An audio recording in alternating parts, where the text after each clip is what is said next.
pulling up his studio albums because when I heard this today, I was thinking, well, his catalog is long enough. Where does this fall? So let's talk about his catalog briefly, if we can. Okay, go ahead. I think that's a I good don't. conversation too. Yeah, I don't think he has an outright just surefire classic album. I think the closest thing to it is God Forgives and I Don't. And if you tell me that's a classic, I'll agree with you. I think that's his best album. Do What you did you agree? think about Deeper Than Rap? Okay, Deeper Than Rap is probably when I was probably looking at him like, you That was want to his know what? breakthrough. Yeah, that's, I mean, for me, like, definitely on the MC side, Mike, but like, as far as putting the songs together and who he is, like, who he is, I think he became who he is to us on Deeper Than Rap. I I agree. think, I think Port of Miami and Trilla have moments, but they're uneven. It's a cat trying to get in the game. He's making hit records. He's politicking. He's doing his thing. The albums aren't that dope, Mike. They're like Port of Miami and Trilla to me are like 3.5s. You know Yeah. what I'm saying? He's Like still as a trying to whole, find his way. He doesn't really have his sound per se. he doesn't And have he's a sound yet. creating his persona. But you know the song that I feel Like like changed everything for him is Here here I I am. Am featuring Here Nelly. I am, Mike. I was about to say because you want to know what? Here's the thing. Here I am is on Trilla, right? Mm-hmm. And so like Nelly is still bubbling and you know what I'm saying? Like Nelly's kind of like legendary by then. But here's what was beautiful about that record. It was a big hit record, but Ross came off better than Nelly, and Nelly was the certified hit maker, and you got the feeling that Ross went and got Nelly to help make it a hit, but you walk away from the record feeling like, well, damn, this shit's a hit, even if Nelly isn't on it. And so he was kind of like, you kind of knew he was a star then. Does that make sense? Oh yeah. Let me get And people in the chat are killing you right now. Everybody's saying Teflon Don is his classic. What do you say to that? You got BMF, MC Hammer on there, Super Highs on there, Freemasons on there. Maybach Music 3 is I on love there. Super High. I love Super High. That's actually one of my favorite singles by him. And Mike, I was I think actually Super gonna. High is better than the song with John Legend. It is. But Mike, what I was, if people would give me time, because I was actually running it down in order. Deeper Than Rap is where he hits his stride. Right. Teflon Don is his second best album because guess what? The rapper on God Forgives and I Don't is a better rapper. The beat picker is the same. The stakes are higher. The hits are even bigger. Mike, Amsterdam, 9/11, Hold Me Back, Three Kings with Dr. Dre and Rick Ross, Jesus Piece, Diced Pineapples, Yeah. I love Jesus Peace, man. 16 with 3 stacks. What y'all talking about? I just named like 6 or 7 classic Ross records. Y'all naming 3. What about Rich Forever? That's on there too. Mike, I like God Forgives and I Don't a it's lot. his best Mike. It's his best project, Mike. Pirates. Pirates is gangsta. I love Pirates. Yeah. No, I'm with you on that. I like that Yeah, album better than Teflon Don. I mean, because it's better, Mike. he's You very like it because it's consistent, better. man. I love Deeper Than Rap too, but I think I'm taking myself back to a time when Deeper Than Rap came out, and I always felt like it was such a big jump from his previous efforts. It was. I think his moment, and it's interesting, we're talking about people having moments on his projects. His moment was Devil in a New Dress on My Beautiful Crazy. Dark Twisted Fantasy. And so after that, Ross has been in stride ever since. Remember there used to be a Ross Jeezy conversation? That Yeah. conversation is done. See, here's what I'm saying is that God Forgives and I Don't is what killed that conversation. It was dead. It's like no, Listen, he like because here's the thing, like Ross had got to the point that he wasn't making hit records. He was making hit records that were beautiful and classic. That's what I'm saying. Is like no, BMF and Super High, like those are big hits. Amsterdam's a fucking classic. but what about 16's a Aston Martin fucking music classic. though? Because Brian Larkin's like Freemason, Tears of Joy, Live Mike, Fast, Die Young, BMF, Aston Martin no, music. That's a no, good that's debate cool. though. No, Mike. You know what I have for your Aston Martin music? I have Diced Pineapples. Good night. I think your thing is he's a better MC on. Mike, the way he's putting the tracks together are better. It's like having Wale do the poem at the beginning of Diced Pineapples. He's Yeah. thinking about it differently. He's on the chessboard different. He's not pawning it. He's not bishoping. He's kinging it on the board. He got pieces moving. James Sims says Mastermind is slept on as well. You know what? I'm partial to Mastermind. I love Mastermind. I used to be in Miami a lot during that time period. My man Will used to live down there. This is when LeBron was on the Heat. So Mastermind was being bumped heavy, and I love that record. I love that album You too. want to know what? You know who put me onto that? My man Mac from Cali put me onto that. He came up with the Little Rascals. You remember Little Rascals and all them? Yeah, yeah, yeah, Yeah. yeah. Yeah, he's one of the cats that used to roll with the Little Rascals and stuff. Mac make beats. I came to the crib one day to just hear what he was cooking up and shit, and he was playing Mastermind, and I sat down and listened to it, Mike. That might be, it's arguable, that might be his best beat selection album. I think his most slept on project is Hood Billionaire because he dropped that shit the same I year don't love as it. Mastermind. I like Hood Billionaire with Elvis So- Elvis Presley Boulevard on there. Shout So out to this is everybody what- in the room, man. We got like 42 people in the room. We talking about Rick Ross's new album. What is your favorite Rick Ross album? And what's your favorite song on his new album, Richer Than I've Ever Been? What were you gonna say, Coop? I didn't mean to interrupt you. So this is what I mean about his career, though, Mike. He's just frighteningly consistent. All these albums are really good. Mike, Deeper Than Rap is great. Teflon Don, if you tell me it's a classic, no, I'm not going to argue with you. I think it's his second best album. Mike, God Forgives and I Don't. I think that's his best shit. I'm still playing God Forgives and I Don't. Mastermind. Mike, that might be his best selection. Like beat selection, like beat for beat, that might be his best joint.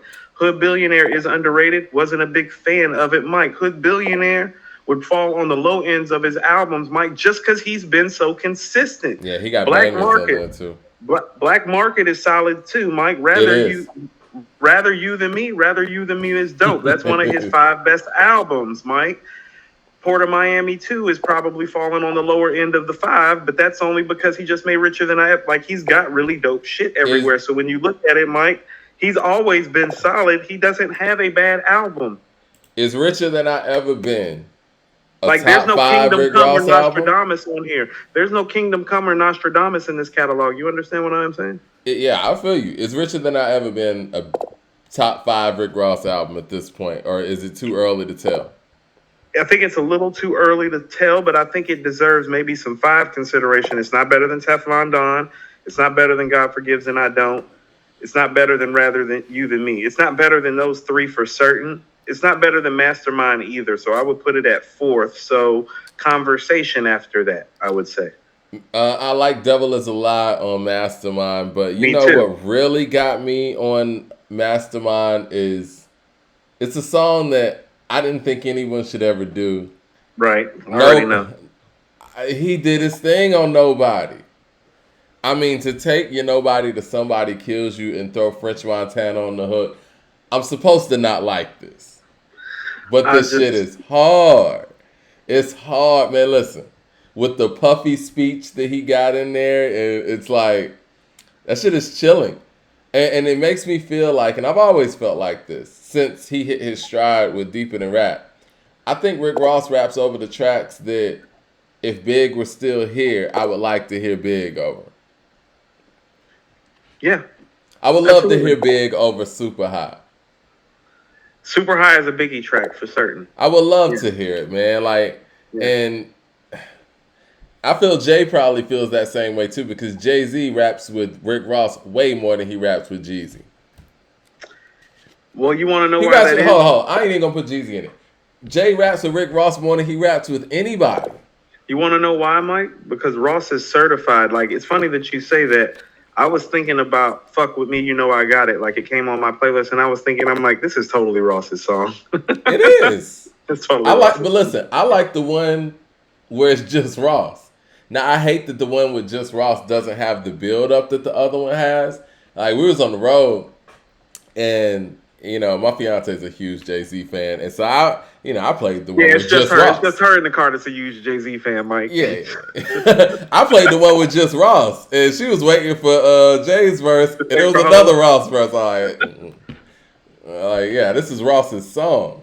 But, yeah, I mean, he has an incredible catalog. A lot of that's due to production, and it's not just the production. He knows what he's doing on the production, and he didn't come in the game like that. Even though I think Hustlin' was a moment, and I still think Hustlin's one of his strongest songs, even though it wasn't on one of his strongest albums.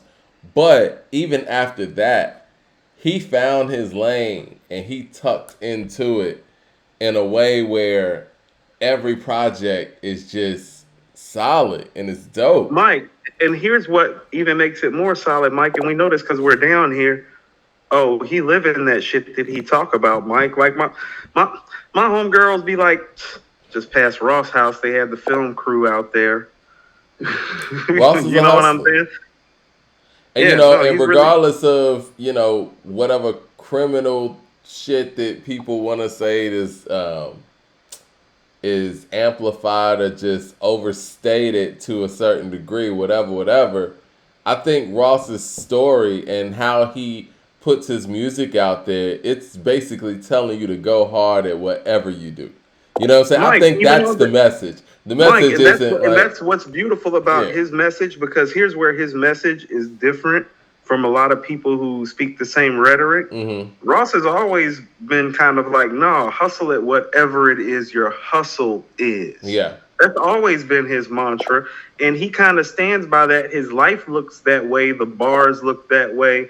And I was just pulling up God Forgives and I Don't. God Forgives and I Don't is a classic, Mike. I want to read these songs in order to you. Go ahead. And I know y'all say Teflon Don. Like, tell me, Mike, Pirates, Three Kings, Ashamed, Maybach Music 4, 16, Amsterdam, Hold Me Back, 9/11, So Sophisticated, Presidential, Ice Cold, Touching You, Diced Pineapples, 10 Jesus Pieces, Personal Favorite, Triple Beam Dreams, Rich Forever. That's a fucking classic, Mike. That's his best project. There's not a weak song on there. As a matter of fact, almost all the songs on there are great. I like God Forgives and I Don't a whole lot. That's one of those.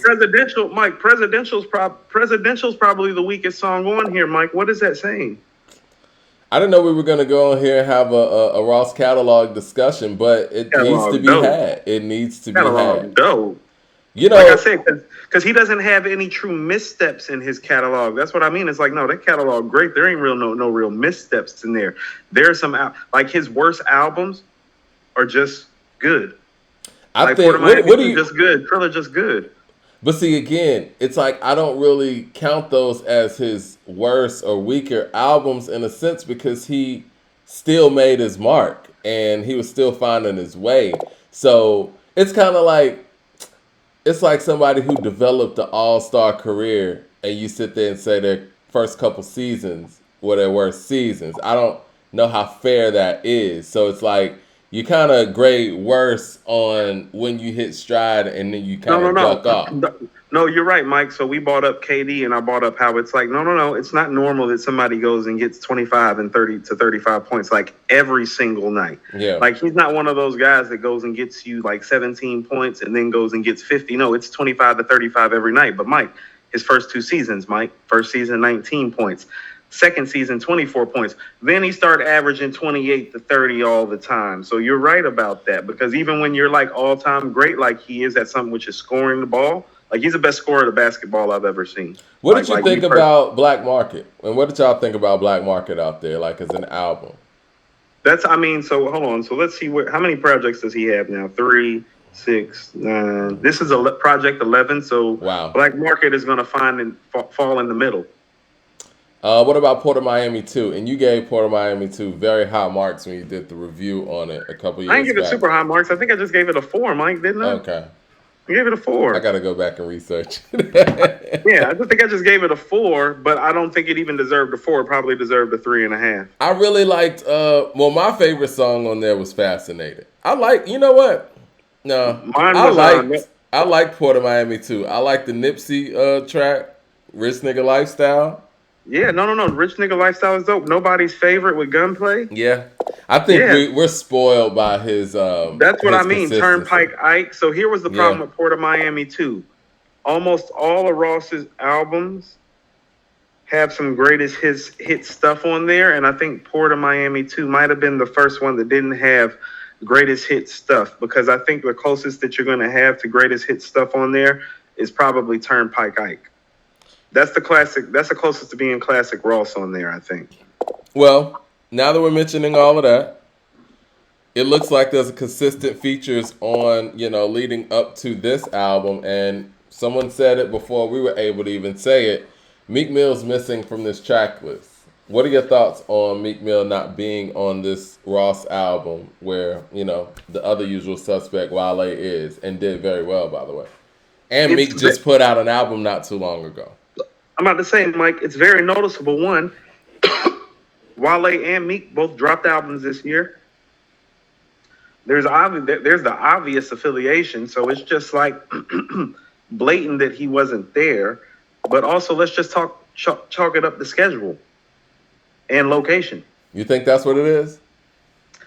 Until we get further information, Mike. Okay. You know, I don't like to be the one to gossip. I mean, but it's just blatant that he's not there. Should he be there? Probably. Yeah.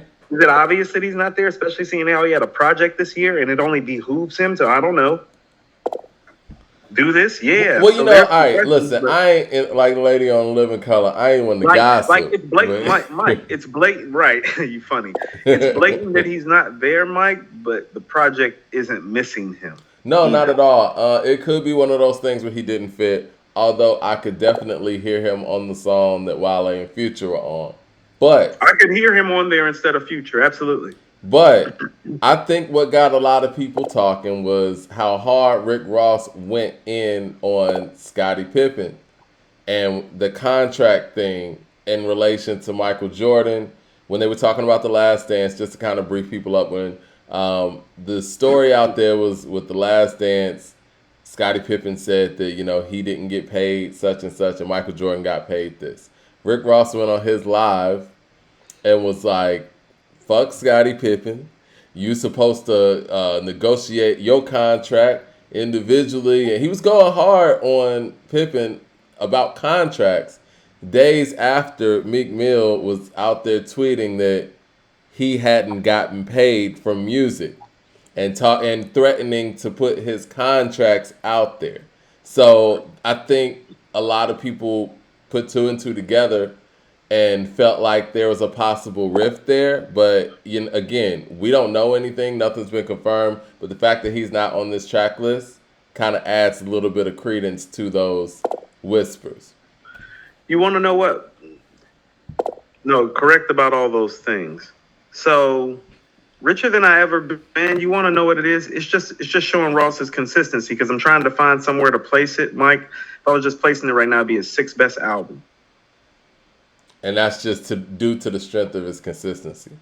Yeah, because I think just offhand, Deeper Than Rap, Teflon Don, God Forgives I Don't, Mastermind, Rather You Than Me are going to rank higher. But I mean, for him to be as far in the game as he is, because this is his 15th year in the game, for this to be his, sixth best project, and maybe better, we got to give it some more burn and see. Like Mike, I told you, I only heard one track that I really didn't care for. It's frighteningly consistent. He's frighteningly consistent, and that's why the project doesn't miss Meek. Ross really doesn't miss anybody, because here's what I'm saying. Like, when somebody usually gets somebody like Dr. Dre and Jay-Z on a track, it usually is one of those moments that you remember on an album, Mike. Sometimes you have to remind yourself that Three Kings is even on God Forgives That I Don't, because there are so many other records on there that stand out. That's a testimony to his greatness. That he can get Dr. Dre and Jay on a track and get a beat from Dre, and it's like, yeah, that's like the fifth or sixth best song on here, maybe. It's one of those things, again, not to talk about Russ's album, and Russ has an identity, but Rick Ross has a clear identity, and anybody who works with him understands that, okay, I'm going into this world. And we saw that with Benny. So Mike, let's go to the Dre beat. Dre usually doesn't do beats that are opulent like that. Like, you talking about Three Kings? He did that? Didn't he? I don't know. I think he did.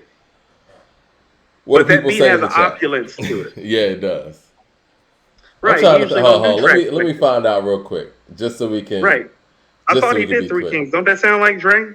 Like, when the beat dropped, I was like, oh, that's Dre. A little switch up. Yeah, it does. I could see that, but let me see. I just want to be clear. No, it's been a long time, Mike. It's been almost 10 years since that album came out. That's a dope album. I didn't realize how high you put that album, but it is. You know what, Mike? Did you listen to the songs that I listed off? Where's the weak record? Let's see. Three Kings. Jake One produced that. Jake One? Really? Is that the same Jake one that was on? Was he on Russ's album recently? Jesus, Was he? I think so. Oh, let Good me Lord. double check that. Yeah, man, I was Russ about had to an say, all-star. Yeah, Jake he had one. everybody, Yeah, dude. Jake one produced the Hustler freestyle song we were talking about. Jake one Oh, he did? produced Sheep, which was the intro, and yeah, man, Russ came through, man. Yeah, so Jake one produced Three Kings. He also produced Okay. 2 songs on this current Russ project. All right. He been getting work.